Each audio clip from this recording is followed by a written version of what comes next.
Welcome to the Pitcher Nail Down. I'm Jason Gilbo. With me is Nick Tasso, taking a look at Friday's pitching slate. 14 games, decent amount of pitching options on this one. Once again, I feel like it's kind of top heavy. There aren't a lot of value arms on this one.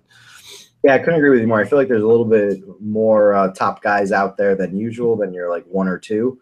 So it does give you some options, and it might change ownership rate a little bit. But yeah, other than that, once you get a little bit further down, it's kind of just scary. Yeah. Let's talk Rich Hill here first. Your more expensive option on this slate. Hill's been a guy who obviously has dealt with, injuries most of the season with the blister issues, but, has kind of found his groove again. I mean, over his last 7 starts, 2.30 ERA, 3.04 xFIP, and a 33% strikeout rate. And then he gets the Padres at home. I mean, it just really doesn't get any better than this. Yeah, he's been fantastic. Obviously, like you said, you got to be a little bit cautious about his blisters flaring up. But at the end of the day, you really can't do anything about that, and you really can't roster guys thinking they're going to get hurt. It just never ends well and puts you in bad positions. But the matchup's really nice. Obviously, the ballpark isn't as good as San Diego, but I definitely like him. He's obviously expensive, but he's one of my top guys, obviously. Yeah, Padres, as you said, I mean, dead last in WOBA against righties, against lefties, 25.3% strikeout rate. He's a huge favorite over -300 at home, which, I mean, the way the Dodgers are playing right now, it's kind of hard just not to take their starting pitching and roll with them. Yeah, absolutely. And like I said, I think he's expensive, but he could almost definitely be worth it if he puts up another 30-point game on DraftKings like he does every once in a while. Yeah, no, definitely with you. Let's move to Tampa. Let's talk Carlos Carrasco. He's kind of on the cheaper side of kind of where we usually get him at. He's been much better on the road this season. 284 WOBA allowed compared to 338 at home. His last couple of starts really haven't been that great, but he gets a matchup against Tampa Bay's offense that's really in a slump right now. We always know the strikeout upsides, there when facing these Tampa bats too. Yeah, I agree with you. I like Carrasco. My only concern is there's a bunch of lefties in there, and he could have some troubles. But with that same token, because there are a lot of powerful lefties in there, they strike out a decent amount too. So that definitely goes into favor for Carrasco tonight. Yeah, as you said, I mean, you got Dickerson, Duda, Morrison. Those guys are all capable of putting one in the seats. But yeah, as you said, I mean, the strikeout rate, it's high for those guys as well. So it's kind of give or take. Look at Carrasco. I mean, I think the price is right.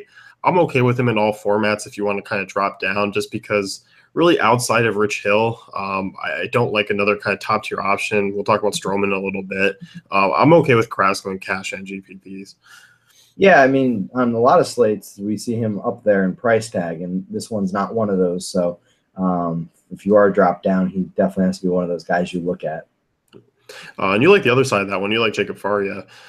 Yeah, I mean, we haven't really seen too much out of him, but he is going up against this Cleveland lineup that is obviously powerful in its own right, but they do struggle sometimes. Obviously, bringing in Jay Bruce is going to change some things, hopefully, for them, but who knows, maybe he doesn't go off right away. And I think Faria has a little bit high upside for strikeouts here as well, even though Indians aren't a huge strikeout team, but they definitely are susceptible to that. Yeah, I like Faria. I mean, we've seen a lot of talent out of him so far in his starts. And like you said, Cleveland's a team, obviously a dangerous offense, but we've also seen quite a bit of times where we've picked on them with pitching it, and kind of it's fared out pretty well, especially in GPPs. Yeah, absolutely. And I mean, all you have to do is go back, about a week ago with Doug Fister against them? Oh, boy. That was impressive. I don't know how that happened. But oh, God. That was an awful night. It really was. For Sox fans, it wasn't, but and the next thing you have Sale blow up, so that was fun. Yeah, it's been wacky these last about week or so. Moving on, Jimmy Nelson's another guy I know you and I both like, up in price, but I think deservingly so. You look at his strikeouts over his last 5 starts, 9, 7, 10, 5, and 9. He's faced Cincinnati already this season twice. He's gone 7 innings in each. Struck out 11 last time out. You look at Nelson, I mean, before I've always worried about lefties, but 32% strikeout rate against lefties this year. Obviously Joey Votto's a pain, but Scooter Gennett, Billy Hamilton, a couple of the other value lefties in that lineup. I mean, the more lefties, the better, it seems, for Nelson, his strikeout rate. Yeah, Nelson's been kind of having an interesting season, doing well against lefties and so forth. So I like him, like you said. Obviously, the ballpark isn't good, but he's pitched pretty well at his home ballpark this year. Plus, he's a pretty big favorite going up against Homer Bailey. So I think a lot of things are going to go right for Nelson in this start. Yeah, I'm with you. I think the price is right. He's a big favorite there at home. He's pitched well at Miller Park this year. Once again, I think overall I'm okay with him in cash games and GPPs as well. Yep. So, let's go to Miami. John Gray, Jose Urena. Talk John Gray here first. He's a guy who's obviously moving away from Coors Field. He doesn't have the huge splits, though, that we've seen other pitchers go where they do better away from Coors. I mean, he's been pretty neutral against both sides where the blowups have come both at home and on the road this year. So there is risk, but I do like John Gray's upside here in this matchup. I mean, he misses a lot of bats. So this is a Marlins team that can go quiet at times. Obviously, a beneficial ballpark there to pitch in if he's going to give up some fly balls and long outs. So overall, I think this is a decent matchup. I think the Vegas totals are a little bit modest. They should keep actually people away from pitching on both sides. So I'm definitely okay with using Gray in tournaments. Yeah, Gray's a pretty good option. Like you said, he has had a good amount of starts at Coors Field, and they've been somewhat decent. So, and he's been not too great on the road at times. So he's kind of a knuckleball to really figure out, and I think this is just kind of a matchup dependent for me. I mean, you look at this Marlins, like you said, they do have a lot of potential at times, but a lot of nights they really don't do much outside of sometimes Stanton and Ozuna and Yelich. So I'm not too scared about the rest of this Marlins team. Oh, and you're looking at Urena on the other side too. He's actually put up a couple of good starts in a row here.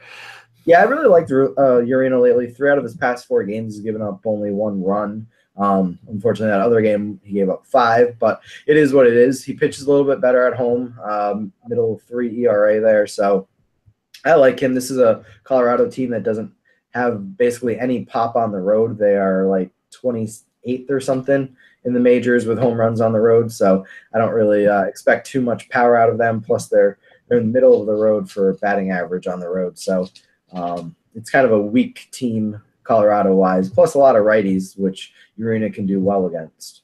Then you look, and I mean, Colorado's a team that, as you said, they struggle a little bit. They're average at best on the road. They do strike out quite a bit. So, I mean, there are some strikeouts in this lineup to be had. Yeah, and that's one thing. The only thing that really kind of makes me nervous about Urena, he doesn't really have a consistent strikeout. So if he does give up a couple of runs, it makes me a little nervous. But like you said, he could see a spike in his strikeout total due to the matchup. My last guy I do want to talk about, Marcus Stroman. And this is kind of more of a spot that I want to talk about where I'm not really using him. I just feel like he's way too expensive for this spot. He's 10-9 on DraftKings. That's just way too high for Stroman, who doesn't really have a big strikeout upside. He does roll a really good ground ball, over 60% ground ball rate. He's facing the Pirates, who are bottom 10 offense.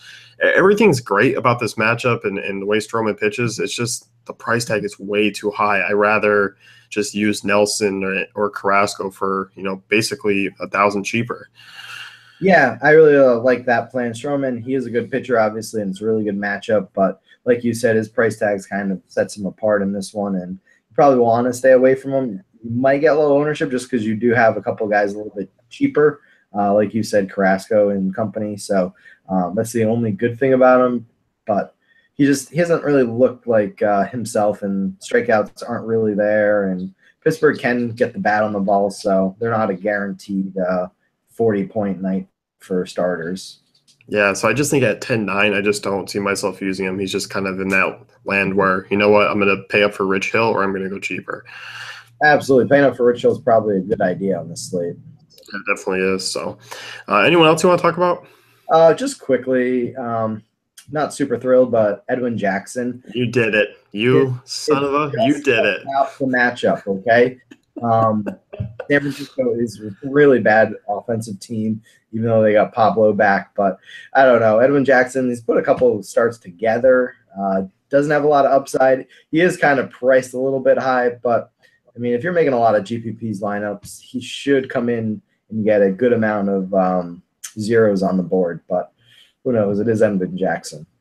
You look at San Francisco, obviously missing Brandon Belt too. That's a big lefty out of their lineup. And as you said, this is just a bad offense.